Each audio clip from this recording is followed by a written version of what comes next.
입니다. KBS 교통정보센터였습니다.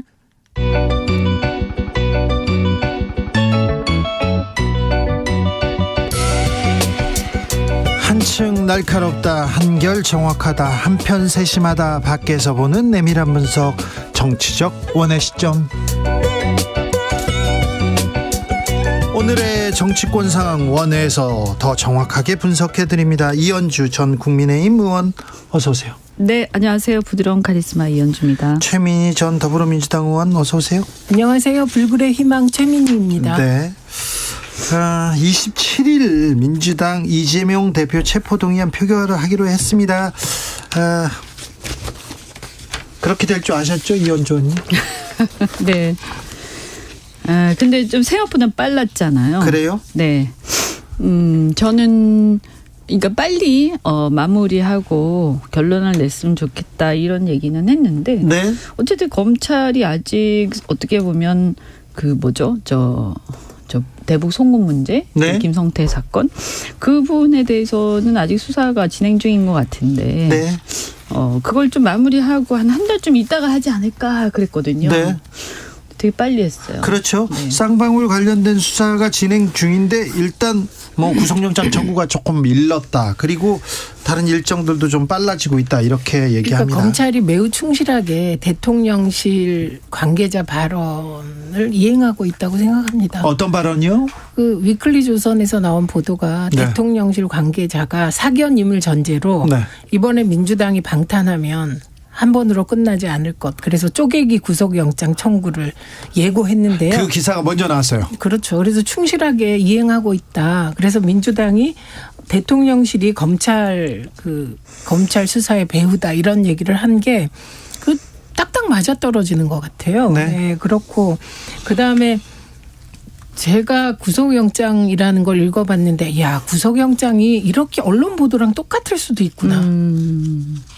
그리고 저는 영장은 아직 다 읽어보지 못했어요. 이렇게 감성적일 수 있구나. 네. 그러니까 보통 이제 구속영장 그럼 한 사람의 인신을 구속하는 거니까 굉장히 냉철하고 아주 합리적이며 사실관계, 예. 매우 드라이한 문체로. 그렇죠. 팩트만 딱딱 적고 혐의 사실도 아주 정말 설득력 있게 이렇게 하는 건 줄 알았는데, 당장에 대법원이 판시한 대장동에서 성남시가 환수한 금액이 5,503억이다. 이건 대법원의 판결이거든요. 네. 이것도 부정하고 1,800억이라고 계속 주장을 하고 있고, 그래서 이런 감성 충만한 구속영장도 있구나. 저는 이런 느낌이 들더라고요. 국민의힘에서는 불체포 특권으로 이 대표가 영장 실질 심사에 나서야 된다 이렇게 주장하는 분도 있어요. 불체포 특권 포기하고. 네. 포기하고. 그거는 이제 원론적으로 여야가 다 그렇게 얘기를 해왔었죠. 근데 이제 제가 볼 때는 조심스럽긴 합니다. 예측을 한다면 이번에 상당히 저는 민주당 의원들이 체포동의안 오면 사실 체포동의안에 대해서 부결하는 사람들도 있겠지만 차소하는 사람들도 없지 않아 있을 것이다. 저는 그렇게 예상을 했는데, 네. 이번에 사실은 영장의 내용을 보면 조금 의원들이 갈등할 수도 있겠다. 네. 왜냐하면 이상민 의원도 심지어 그런 얘기를 하시던데, 네. 내용이 이제 그동안에 이제 수사 쭉 해왔던 내용에서 추가된 게 하나도 없어요. 예. 그러다 보니까 이거 뭔가 너무 급하게 지금 너무 급하게 그러니까 수사를 서두르는 건 맞는데 너무 급하게 체포에 너무 방점 두고 있는 거 아니냐. 네. 이렇게 보는 의원들도 있는 것 같더라고요. 민주당 내부에서도 검찰에서 수사하고 내용 있으면 당당히 임해야 된다 이런 의견이 많이 있었어요. 그런데 검찰 수사가 거듭될수록 영장 그리고 소환 그리고 구속영장 청구까지 거듭될수록 기류가 좀 바뀌고, 오히려 비명 쪽에서 네. 이거 너무하지 않아? 이상민 의원 같은 경우에는 굉장히 비판을 많이 하시고 네. 그렇게 표현을 했어요. 검찰의 장난질이다. 검찰권의 남용이다. 별건의 별건 수사를 계속하고 있다. 그러니까 이렇게 비판을 했고요. 잠깐만요. 네. 근데 저는 불체포 특권에 대해서 저도 굉장히 원칙적인 입장을 견지했어요. 그래서 문재인 정부 때만 해도 이 정도 민주적인 상황이면 검찰과 정치권과 이게 언론이 뭐 이렇게 서로 견제할 수 있다면 불체포 특권이 없어도 되지 않을까 이런 생각을 했는데 이재명 대표도 주장하던 바입니다. 네, 윤석열 정부 들어서 저는 이렇게 검찰권이 야당에 대해서만 불공정하게 행사되고 이런 걸 보면서 정의당의 원론적인 주장은 원론적으로만 맞고 그 원론이라는 건 상황에 따라 수정돼야 되잖아요. 그래서 지금은 야당 의원들이 의정활동을 잘하기 위해서는 면책특권과 불체포특권이 필요한 게 아닌가 이런 생각을 하게 됐고요. 비유하자면 방사능을 가득 담은 폭우가 쏟아지는데 그 방사능 차단 우산 쓰지 말라는 얘기랑 같다. 지금 불체포특권을 포기하라는 건 이렇게 봅니다. 하여튼 뭐 저는 기본적으로는 불체포특권 같은 건 폐지하는 게 맞다라는 네. 입장인데 이번에 민주당 의원들이 부결시킬 가능성이 높아진 것 같다. 오히려 네. 네, 그 검찰의 영장의 내용이나 이런 것들이 사실은 뭔가 결정적인 뭐가 더 추가해서 뭔가 나올 거라고 생각을 했는데 추가적으로 뭔가 나온 거는 분명히 없어요. 그래서 네. 저는 검찰이 뭐야 이거 수사를 갖다가 제대로 안 한 건지 아니면 그동안에 언론 플레이를 너무 심하게 한 건지 네. 저는 이거는 좀 문제가 있는 것 같아요. 예를 들어서 이게 뭐 당에 따라서 누구 편을 들고 이런 문제가 아니라요. 예. 이건 사실은 누구한테든 적용될 수 있는 거거든요. 검찰권이라는 거는 강력한 권한이고 칼인데 좀 정제해서 네. 단번에 이렇게 수술을 해내야 되는데 너무 많이 이렇게 조금 휘두르기만 찔끔찔끔 하는 막 거 흘리고. 그렇죠. 그런 얘기는 계속 그런 비판은 계속 됩니다. 아무튼 체포동의안이 부결되면 방탄국회다 이렇게 민주당을 공격할 건데요. 네. 그러니까 일단 그 방탄이라는 비판은 네. 저는 구속영장이 합리적인가 타당한가 이거에 따라 다른 것 같아요. 그래서 27일 날 표결이 이루어지기 때문에 그 사이에 민주당이 얼마나 검찰의 구속영장 내용의 부당함을 국민께 알릴 수 있느냐. 그 전에 저는 언론 기자들에게 설명해내고 동의를 구할 수 있느냐에 따라 달라진다고 생각해요. 정의당 먼저 설득해야 되나요? 정의당의 경우는 저는 뭐 정의당이 원론적인 주장을 하고 불체포 특권에 대해서 그 거부함으로써 정의당이 민주당 이중대의 프레임에서 벗어나고 싶은 거 충분히 이해합니다. 그래서 검찰 이중대가 되지 말아야 된다고 생각해요. 근데 그렇다고. 이런 생각도 들어요. 근데 이제 지금 대통령실이 네. 이번에 이렇게 그냥 넘어가도 또 다음에 또 2차, 3차 할 거다 이런 걸 비췄잖아요. 네. 사실 이제 첫 번째는 저 대통령실이 그런 발언을 하는 것 자체 매우 부적절하기 때문에 사실 그거는 어떻게 보면 헌법 위반이에요. 그러게요. 네, 그래서 왜 근데 대통령실이 그런 얘기를 계속 거듭하는데 그러니까 그걸 문제 제기가 이게 되지 않는지도. 그러니까 저는 그게 좀 이상해요. 그래서 이거는 그냥 넘어가면 안 되는 문제다. 네. 그다음에 두 번째 어쨌든 현실적으로 그 사람들이 그러면 검찰 수사하고 결탁이 돼 있거나 아니면 관여를 한다라고 한다면 이건 나중에 문제가 돼야 마땅하지만 일단 네. 지금 현실이 그렇다면 네. 그러면 그들의 말대로 계속 영장 청구가 있지 않겠어요? 그랬을 때, 그러면 또 그러면 부결하고 또 부결하고 이렇게 되는 것도 모양이 되게 우습단 말이죠. 그래서 민주당은 저는, 어쨌든 이 부분에서 어떤 대안 같은 걸 좀 모색해야 되지 않을까 하는 걱정을 해주면 좀 그렇지만 그렇죠. 남의 당인데. 민주당에서는 이 부분에 대해서는 더 대응해야 될 것 같습니다. 당 대표 문제이기 때문에 말하기가 좀 불편할 수도 있습니다만 방통위 문제, 최민희 의원님 전공 분야니까 방통위 문제만 놓고 보면 대통령실에서 방통위원장 압박합니다. 그 이후에 검찰 수사가 계속 진행됩니다. 별게 없어?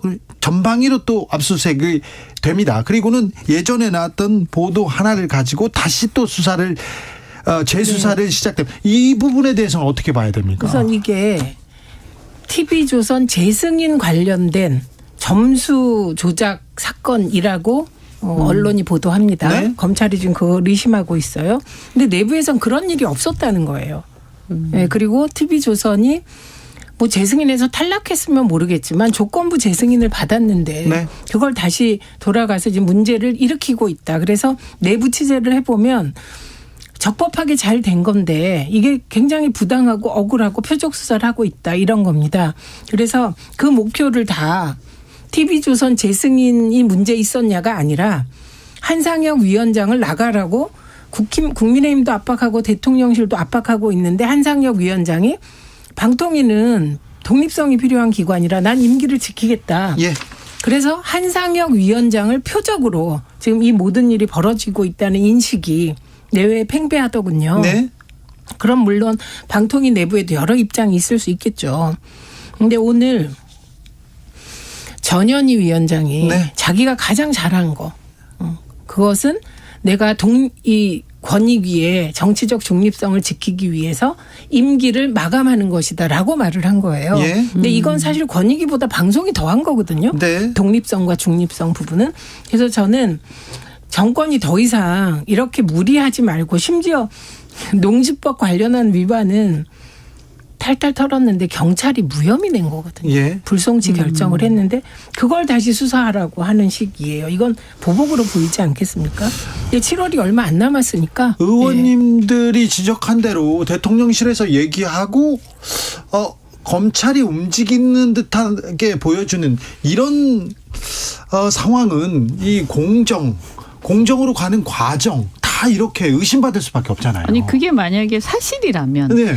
만약에 진짜 검찰에 관여를 하고 있다면 네. 검찰 수사에 개별적인 사건에 그 국정농단이죠. 그렇습니까? 그럼요. 그렇죠. 헌법 위반이에요. 이거 굉장히 탄핵 좀 사유고. 심각한. 만약에 대통령까지 알고 계신다. 네. 대통령이 모를 리가 있겠습니까? 그러니까 이건 탄핵 사유까지도 가버리는 거예요. 그러니까 이건 매우 심각한 거기 때문에 그 대통령실 사람들은 나는 그 사람들 제정신이 아닌 것 같아요. 근데 그 말 얘기 그렇게 하면 안 돼요. 그렇죠. 그런 발언을 그냥 계속 쏟아내잖아요. 네, 설사 예를 들면 대통령이 그렇게 그런 뉘앙스 얘기를 했거나 아니면 압박을 하면 오히려 대통령실에서는 그 선을 그어줘야 그렇죠. 돼요. 우리하고는 관계 없다. 우리는 전혀 아니, 그런. 밖에도 그렇지만 대통령한테도 이 이상 예. 이 문제에 대해서 얘기하시면 안 된다고 딱 그거 해야지. 자기가 목을 걸고.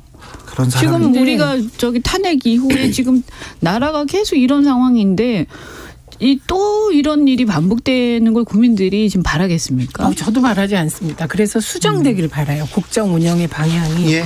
그런데 저는 이게 되게 파국으로 갈 것 같습니다. 왜냐하면 저는 국민의힘 전대 과정에서 또 그 김기현 후보가 한 얘기를 듣고 세상이 왜 이렇게 되지 싶었는데 네.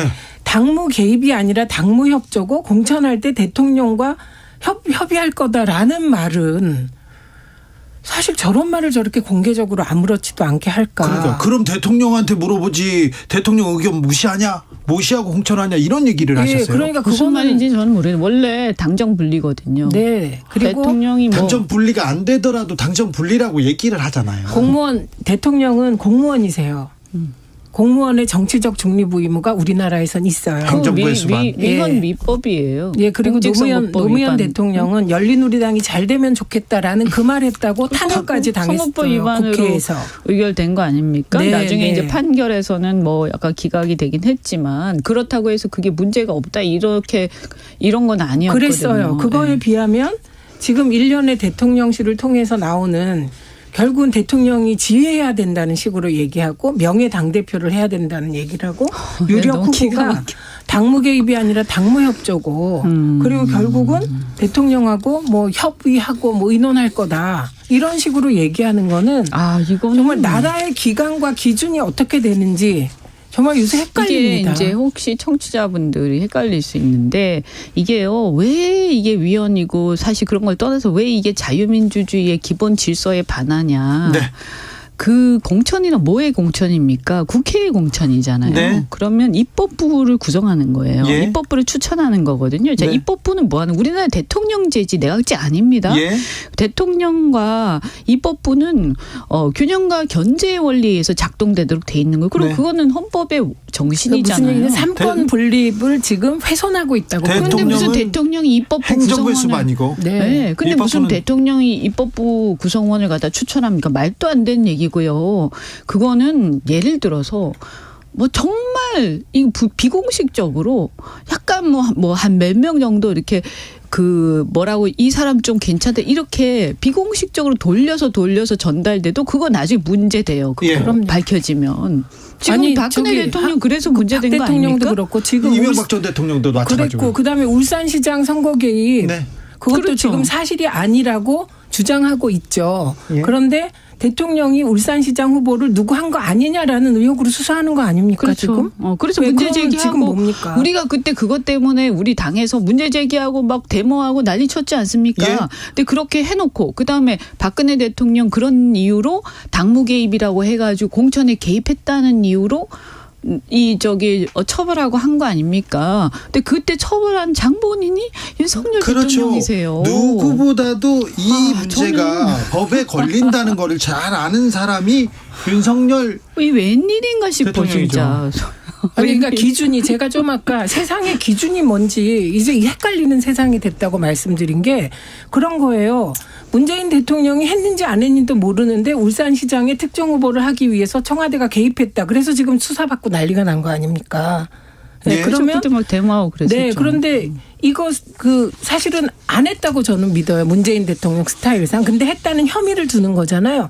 그러면 지금 윤석열 대통령 그렇게 해도 되고 문재인 대통령은 문제가 되고 그다음에 정무직 공무원 말하자면 임기 문제도 문재인 대통령 때 누군가가 예를 들면 임기 있는 사람을 조금이라도 잘못해서 내보내면 문제가 되고 이 정부는 문제가 안 되고 지금 세상의 기준이 오직 윤석열 대통령이 돼버렸어요. 기준이 그렇게 좀 흔들리고 있는데 그리고 대통령실이 법을 넘어서 여기저기에 관여하고 있는 정황이 보이는데 이게 민주당이 이건 안 된다, 이건 헌법 파괴다 이 얘기를 정확하게 하셔야죠. 아니 정확하게 하고 있죠. 그런데 주진우 앵커도 모르는 것은 언론이 전달을 안 하고 있다는 그리고 거죠. 이제 어떻게 보면 하고 있습니다. 체포동의안 헌법 파괴라고. 때문에 다 지금 블랙홀이 돼가지고 그렇죠. 관심사에서 약간 벗어나 있는 그런 상황이 돼버렸는데요. 근데 어쨌든 매우 중요한 사안인데. 네, 근데 이 문재인 정권 때도 보면 방송과 관련해 가지고 잡음들이 있었어요. 예. 어쨌든 그것이 얼만큼 법적 문제가 있었냐 이런 걸 떠나서 그런데. 그때 굉장히 비판하고 또 그 이후에도 윤 대통령도 이제 대통령 후보 과정이라든지 여러 과정에서 이런 부분들에 대해서 굉장히 비판적 기조를 유지하셨잖아요. 그리고 국민들은 어쨌든 좀 더 나아져야 된다고 생각하고 정권 교체를 한 거고요. 예.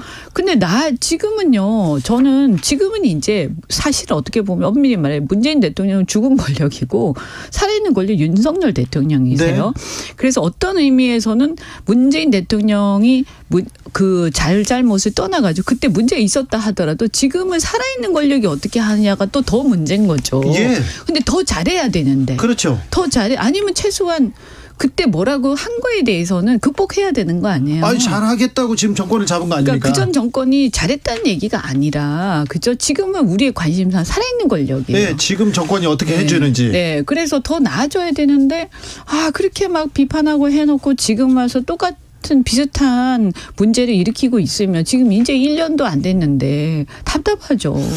자, 기업을 또 잘 아시는 법조인 출신 이현지 의원님께 여쭤봅니다. 윤 대통령 연일 노조에 대한 비판 계속 얘기합니다. 노조 법치 부정 단호하게 조치하겠다. 회계 공개하라 이렇게 얘기 나오는데 이거 대통령이 노조의 회계 장부 얘기를 하고 있는데 어찌 보십니까?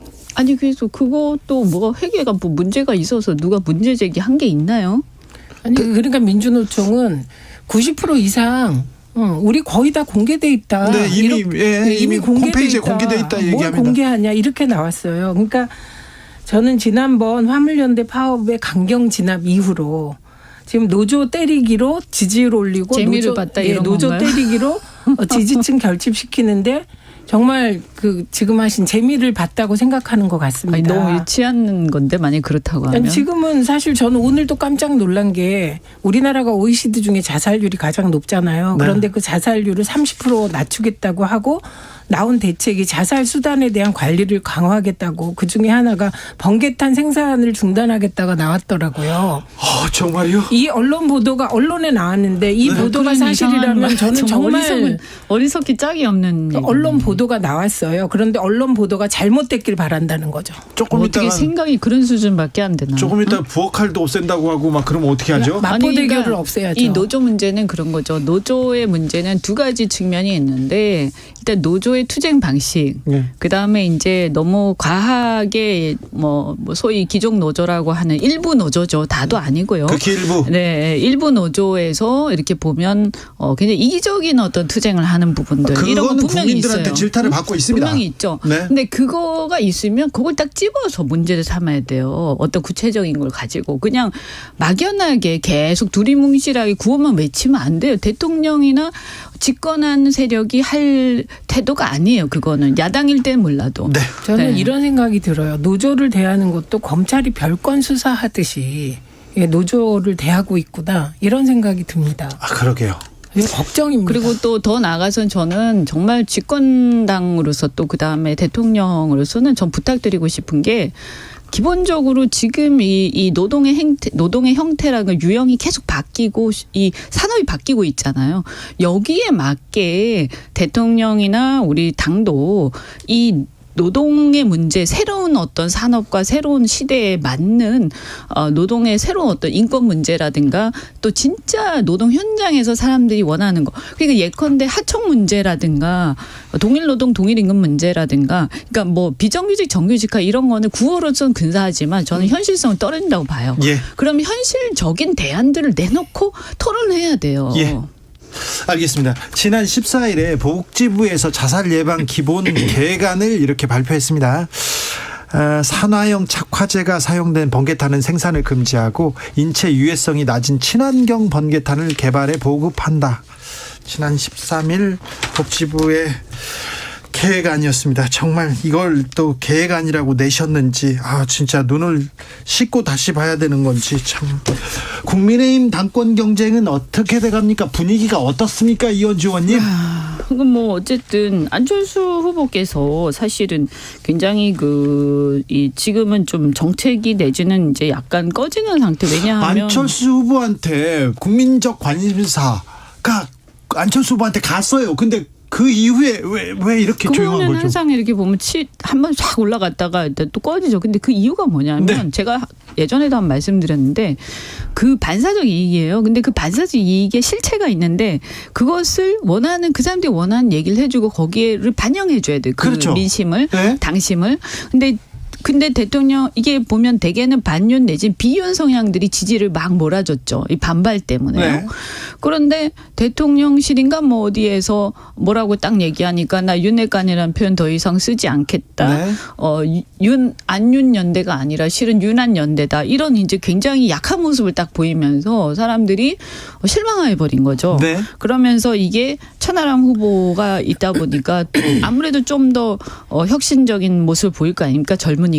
그러니까 그 친구가 그 천하람 후보가 더 이렇게 선명하다 보니까 글로 약간 일부가 이제 찢어지는 것도 있고요. 그다음 또 하나는 실망한 사람들이 그럼 그냥 된 후보 지지할까? 네. 이런 것도 있고 또 한편으로는 이제 이재명 체포 동의안이 나오면서 관심도 좀 줄어들고 있고 그런 여러 가지가 있는 거죠. 안철수 후보한테 별의 순간이 오나 했는데 자기의 정책이나 비전을 가지고 당심을 잡아야 되는데 그런 원론적인 정책과 비전이 아니더라도 지금 이 순간 사람들이 안철수 의원을 바라봤을 때 해줘야 될 역할은 그 대통령과는 각을 세우지 못하더라도 반윤핵관적 태도를 확실히 취하면서 민주정당으로 바꾸겠다고 해야 되는 거예요. 그거 안 하겠다고 하잖아요. 개혁적인 얘기를 분명히 하셔야 돼요. 그래야죠. 공천도 상향식으로 하겠다. 이거 분명히 해야 되는 거예요. 분명히 해야 되는데 안철수 후보를 뭐 시스템 공천 막연한 얘기만 하니까 시스템이 뭐야 이렇게 되는 거죠. 응원하려고 하다가 그냥 그 방관적인 자세가 근데 제가 볼 결과적으로는 때는 김기현 후보에게 득이 되고 있는 거 아닌가요? 그러니까 이제 결과적으로 이상한 이렇게 워낙 뭐 이렇게 바람직하지 않다고 저는 생각하는데 어쨌든 지금 보면 안철수 후보가 항상 보면 자기는 중도라고 하지만 저는 이건 중도라고 생각하지 않아요. 중도라는 것은 중도 나름의 어떤 균형 잡힌 합리적인 생각 그리고 상식적인 생각에 대한 분명한 선명한 자기 의견이 있어야 돼요. 당 대표가 되려면 그 의견을 네. 말해야죠. 네. 근데 그게 없이 그냥 나는 그냥 가만히 있으면 뭐 양쪽에서 막 싸우면 그 반사 이익을 얻을 거야 이런 식의 태도를 가지고는 그러니까 중도라고 할 수가 없어요. 이 그건 자체가 잘못 생각하는 매우 거예요. 불행한 거죠. 네. 집권 여당의 당대표 경선이 이 네. 어려운 민생을 어떻게 돌파하겠다든지 이런 의제는 없고 네. 윤핵관 쓰지 마라 뭐 하지 마라 그러다가 이제는 의제가 뭔지 솔직히 모르겠습니다. 자, 민주당 분위기는 어떻습니까? 이재명 체포 동의안 때문에 지금 동요하고 있습니까? 동요라기보다 일부가 걱정을 많이 하고 있는 것 같아요. 그게 뭐 김혜영 전 의원이나 이렇게 드러나는 것 같아요. 네. 그런데 저는 검찰이 부실한 구속영장을 던짐으로써 오히려 이 영장을 보고 체포 동의안에 찬성할 수 없다는 분들 그나마 이제 한 대여섯 명 있지 않았습니까? 그분들조차 이 영장을 보고는 내가 동의할 수 없다 검찰에 네. 좀 이런 분위기로 바뀐 것 같습니다. 지금으로선. 근데 뭐 어쨌든 제 이제 그 남의 또 당의 내부적인 사정은 제가 잘 모르지만 그 김혜영 의원 같은 경우에는 뭐 자기 어떤 개인적인 이익 이런 걸로 뭘 막 얘기하시는 분은 아니신 것 같거든요. 네. 그래서 그분이 걱정하는 뭐 그런 당에 대한 미래 또 어쨌든 야당이 또 이 견제가 확실히 좀 돼야 여당도 정신 차리는 거거든요. 그래서 빨리 저는 이렇게 야당도 대우를 정비하고 이번에 체포동의안 결과가 어떻게 되든 그 이후에 또 벌어질 상황들에 대해서도 저는 전략적으로 야당이 너무 이런 사건에 끌려다니면 안 이현준, 되지 최민희 않냐. 두 분 감사합니다.